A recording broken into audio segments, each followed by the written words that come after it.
سوال یہ پوچھا گیا ہے کہ مغرب کی نماز کو اس کے وقت کے آخری 5 منٹ میں جب وقت ختم ہوتا ہے کیا انسان وہاں ادا کر سکتا ہے یا نہیں؟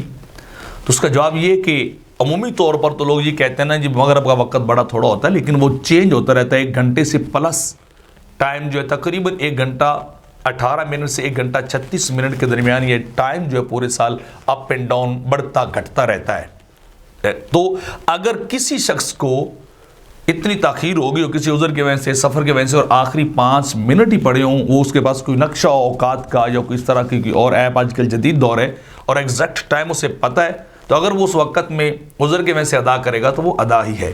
لیکن مغرب کے اندر زیادہ تاخیر کرنا بغیر کسی عذر کے، اس کو علماء نے جو ہے وہ مکروہ تحریمی اور ناجائز جو ہے وہ لکھا ہے، یعنی ایسا نہیں کرنا چاہیے. ہاں عذر کی صورت میں اگر ایسا ہو جائے تو انسان وہ کر سکتا ہے اور اس کی نماز جو چونکہ وقت کے اندر ہی پڑھی گئی ہے تو وہ ادا ہی ہوگی، وہ قضا نہیں ہوگی.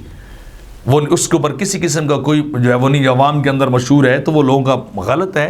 یہ ایک قاعدہ ہے، جتنا وقت آپ کا آج کی فجر کا ہوگا یعنی طلوع فجر صادق سے طلوع آفتاب تک کنفرم اتنا وقت آپ کا غروب آفتاب سے جو ہے وہ عشاء کے وقت تک، یعنی جو شروع ہونے کا وقت شفق کے غائب ہونے کا وہ لالگی یا سفیدی جیسے بیان کیا گیا ہے، تو اس کو آج کل چونکہ وہ جدید چیزیں ہیں تو بڑا 1 منٹ اور 1 سیکنڈ کو کاؤنٹ کیا گیا ہے.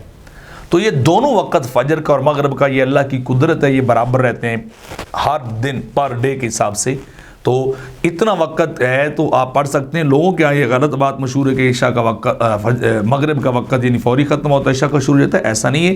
1 گھنٹہ 18 منٹ سے لے کر 1 گھنٹہ 36 منٹ کے درمیان تک وقت جو ہے بڑھتا رہتا ہے. اس وقت میں آپ جہاں بھی نماز پڑھیں گے وہ آپ کی نماز ادا ہی شمار ہوگی.